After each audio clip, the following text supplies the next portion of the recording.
Assalamualaikum warahmatullahi wabarakatuh. Alhamdulillah, Allahumma salli ala sayyidina Muhammad amma ba'du. Anak-anakku sekalian, bagaimana kabarnya pada pagi hari ini?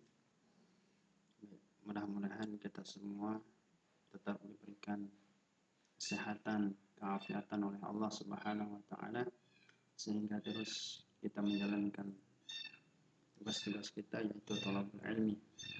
Baik, pada kesempatan kali ini dan semua kita mencoba untuk mengulangi pelajaran kita pada bab 1 terkait dengan macam-macam mad lazim. Seperti mana yang kita ketahui bahwasanya mad lazim itu ada 4. Yang pertama mad lazim mukhaffaf kilmi, yang kedua mad lazim muthaqqal kilmi, yang ketiga mad lazim mukhaffaf harfi, lalu yang terakhir adalah mad lazim muthaqqal harfi. Pada kesempatan kali ini kita akan mencoba membahas satu demi satu. Oleh sebab itu anak-anak semua, silahkan kalian perhatikan dengan seksama. Mudah-mudahan kalian paham nantinya. Baik, pengertian menurut bahasa secara keseluruhan.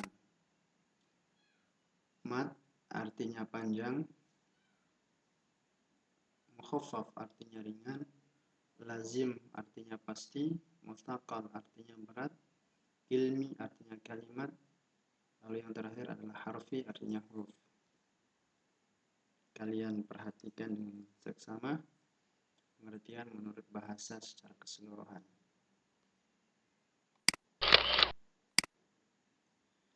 Lalu kita akan mencoba mad lazim yang pertama, yaitu mad lazim mukhaffaf kilmi.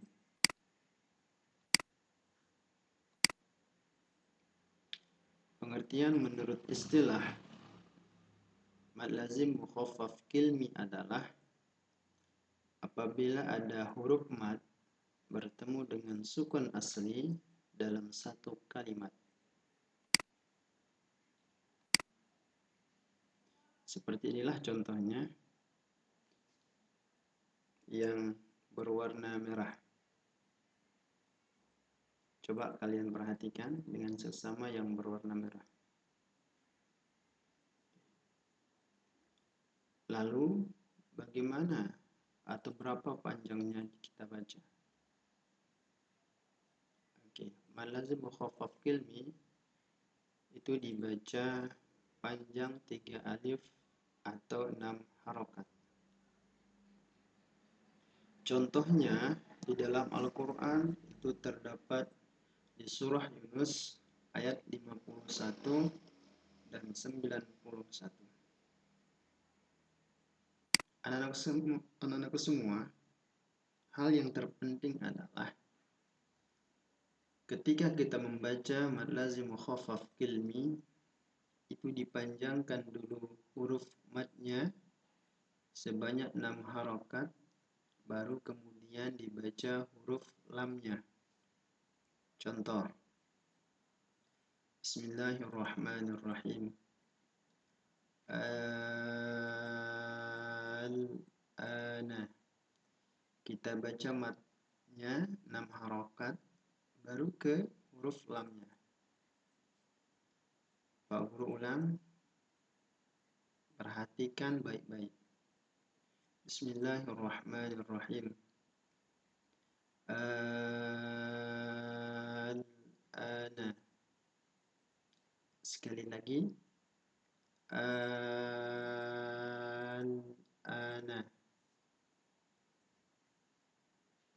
Baik anak sekalian, itu cara kita membaca mad lazim mukhaffaf kilmi. Lalu yang kedua, mad lazim muthaqqal kilmi.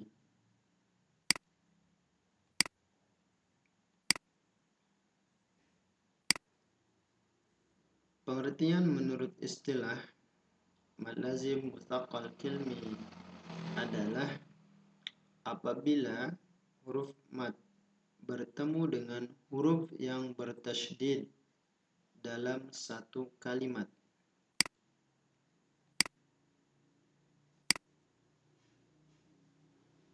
Perhatikan contohnya yang berwarna merah. Lalu, berapa panjangnya mad lazim mutsaqal kilmi? Kita baca. Panjangnya 3 alif atau 6 harokat. Sama dengan mad lazim mukhaffaf kilmi. Yang terpenting anak-anak semua, ketika kita membaca mad lazim mutsaqal kilmi, itu dipanjangkan dulu huruf madnya 6 harokat, baru dibaca huruf yang bertasydid. Contoh dalam surah Al-Fatihah ayat ke-7. Bismillahirrahmanirrahim. Waladdallin. Kita panjangkan dha-nya dulu, baru kelinya. Pak Guru ulang. Waladdallin. Ulang sekali lagi. Waladdallin.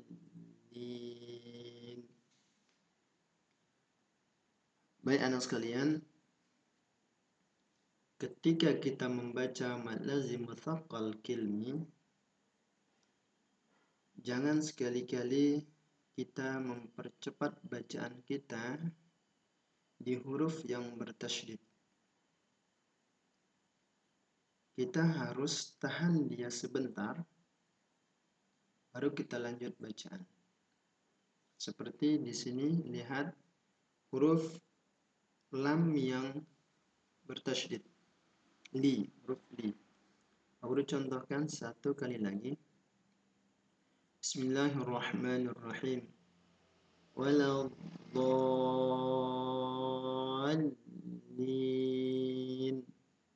Kita tidak membaca waladdallin. Itu salah. Maka seharusnya kita tahan di huruf li-nya dulu, baru kita lanjut. Sekali lagi, waladdallin. Itu anak sekalian. Lalu, apa sih perbedaan antara mad lazim mukhaffaf kilmi dengan mad lazim mutsaqal kilmi? Banyak di antara kalian yang ketika ditanya tentang perbedaan antara keduanya, ada yang mengatakan mukhaffaf kilmi itu adalah ringan, ada juga yang mengatakan mutsaqal itu adalah berat. Dan ada juga ya sebagian kalian yang menjawab dengan definisi secara istilah di antara keduanya. Dan itu sah-sah saja. Nah, adapun di sini perbedaannya itu ada 3. Pertama, kalau mad lazim mukhaffaf kilmi itu dibaca ringan, sedangkan mutsaqal itu berat. Yang kedua, kalau mad lazim mukhaffaf kilmi, huruf mad itu bertemu dengan sukun. Sedangkan mutsaqal kilmi itu huruf mad bertemu dengan tasydid. Lalu yang ketiga, mad lazim mukhaffaf kilmi dibaca panjang 6 harokat, baru kemudian dibaca huruf sukunnya. Sedangkan mad lazim mutsaqal kilmi itu dibaca panjang 6 harokat dulu, baru dibaca huruf tasydid dan ditahan.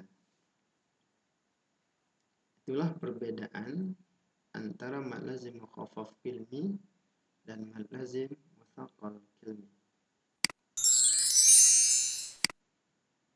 Lalu bagaimana dengan mad lazim yang ketiga, yaitu mad lazim mukhaffaf harfi?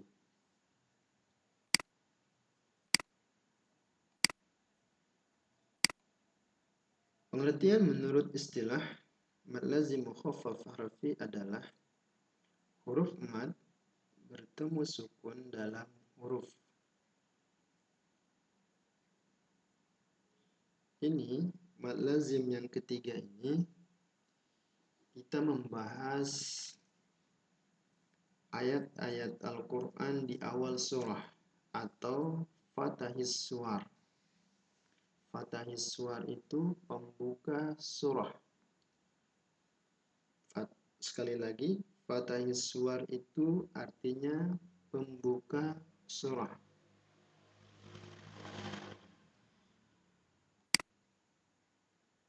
Berapa panjang kita baca mad lazim mukhaffaf harfi? Dibaca panjang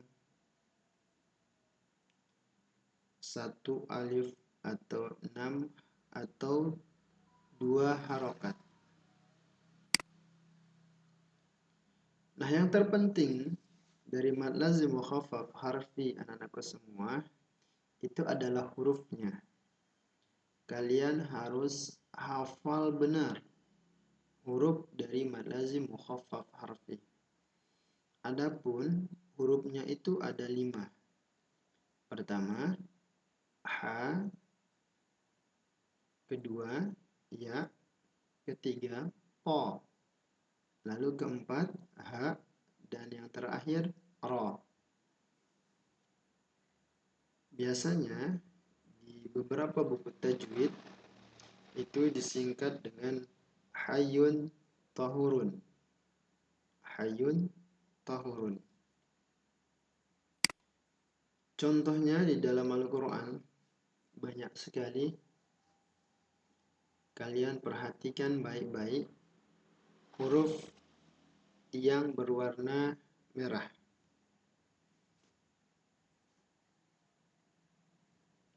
Baik, kita baca. Ada ayat di awal surah yang berbunyi Bismillahirrahmanirrahim, ta sama sin. Ingat, mad lazim mukhaffaf harfi itu kita baca 2 harokat. Bismillahirrahmanirrahim, ta sin.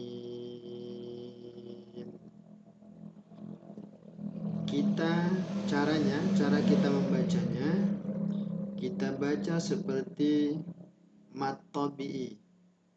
To, kita tidak mengatakan to, kita tidak mengatakan ro, kita tidak mengatakan ya, tetapi kita baca kayak mad tabi'i. To, ro, ha, ya. Baik, kita mencoba untuk membaca contohnya. Bismillahirrahmanirrahim. Tasin. Contoh yang kedua, alif lam ra. Contoh yang ketiga, Toha. Lalu yang terakhir, Yasin.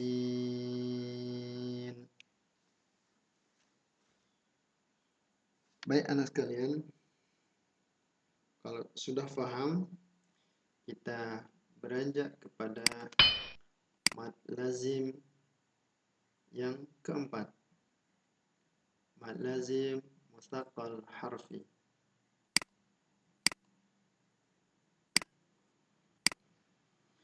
Mad lazim mutsaqqal harfi menurut istilah adalah huruf mad bertemu sukun yang dibaca idgham, ikhfa, dan izhar dalam huruf.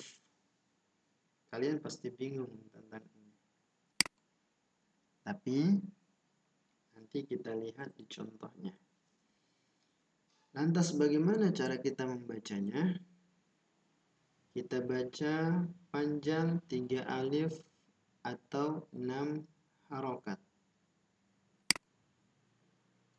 Yang terpenting juga di mad lazim mutsaqal harfi adalah hurufnya. Harus kalian hafal. Benar-benar hafal. Di mana hurufnya itu ada 8. Yang pertama, nun, qaf, shad, ain, sin, lam, kaf, mim. Aku ulang.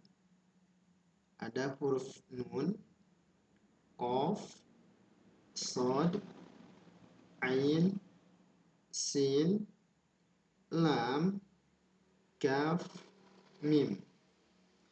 Biasanya di buku-buku tajwid itu disingkat dengan nakasa asalukum. Nakasa asalukum. Baik, untuk memudahkan kita, silahkan kalian perhatikan beberapa contohnya. Kalian perhatikan huruf yang berwarna merah. Baik. Nah, anak-anakku semua, beda cara kita membaca mad lazim mutsaqal harfi dengan mad lazim mukhaffaf harfi. Kalau mad lazim mukhaffaf harfi tadi kita baca seperti mad tabi'i. Tetapi kalau mad lazim mutsaqal harfi itu kita baca hurufnya huruf mati. Contoh kayak sin. Kita baca sin. Tidak kita membacanya sa. Misalnya sod. Kita baca sod. Kita tidak membacanya so. Contoh lagi kaf. Kita tidak membacanya ka.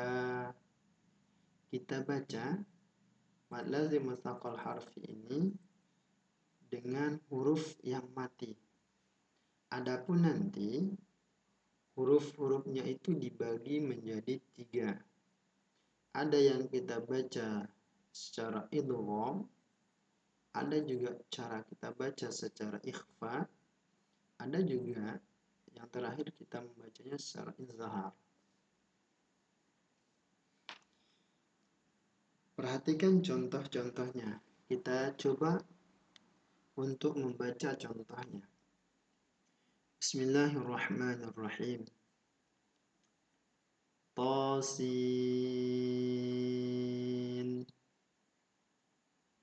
Tasin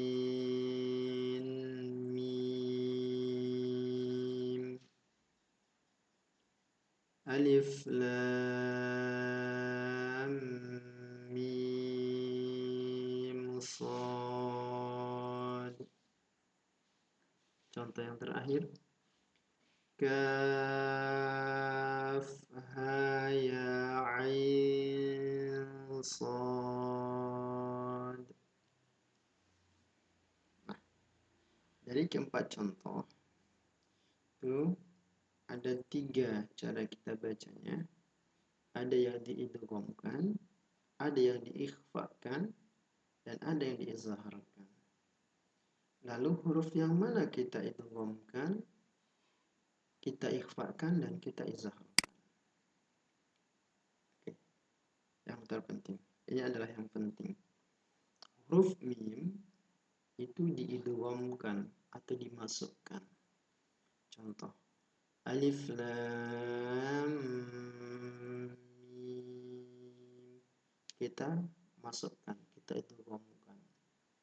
Kemudian huruf yang diikhfakan adalah huruf ain. Misal kaf ha ya ain sad.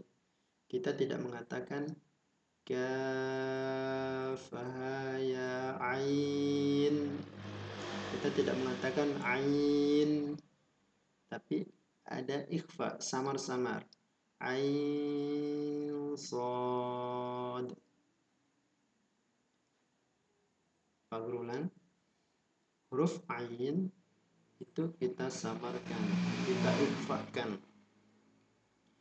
Contohnya, artinya huruf ain itu kita tidak membacanya secara jelas. Ain kita tidak membacanya secara jelas, tapi agak samar-samar. Ya. Ain, ain. Oke, kita baca. Kaf ha ya ain sad. Oke. Adapun selain dari huruf ain dan mim itu dibaca izhar, dibaca jelas. Kayak sin. Sin.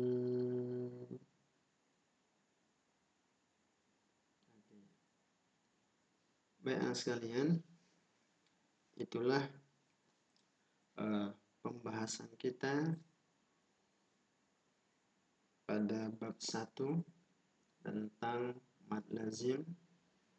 Mudah-mudahan apa yang Pak Guru sampaikan ada manfaatnya dan mudah-mudahan kalian paham.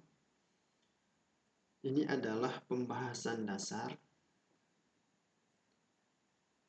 dan nanti ketika kalian belajar di guru yang lebih alim, maka pembahasannya semakin dalam. Ini sekedar pembahasan mendasar tentang mad lazim yang 4. Baik anak sekalian, sebagai remedinya, ya ini adalah soal remedi. Silahkan kalian catat soalnya di buku kalian, kemudian kalian kumpulkan besok. Ada 5 soal. Yang pertama, sebutkan macam-macam mad lazim. Lalu yang kedua, apa yang dimaksud dengan fathahis suwar? Yang ketiga, apa perbedaan mad lazim mukhaffaf kilmi dengan mad lazim mutsaqal kilmi? Lalu yang keempat, sebutkan huruf dari mad lazim mukhaffaf harfi dan tulislah 3 contohnya. Lalu yang terakhir, sebutkan huruf dari mad lazim mutsaqal harfi dan tulislah 3 contohnya. Baik anak sekalian, mungkin hanya ini yang dapat Pak Guru sampaikan. Kurang lebih mohon dimaafkan. Mudah-mudahan kita semua diberikan kesehatan, keafiatan oleh Allah Subhanahu wa taala, dan mudah-mudahan kalian semua menjadi anak yang saleh dan salihah. Amin amin ya rabbal alamin. Akhirul kalam, hasbunallah wa ni'mal wakil, ni'mal maula wa ni'mal nasir. Wassalamualaikum warahmatullahi wabarakatuh.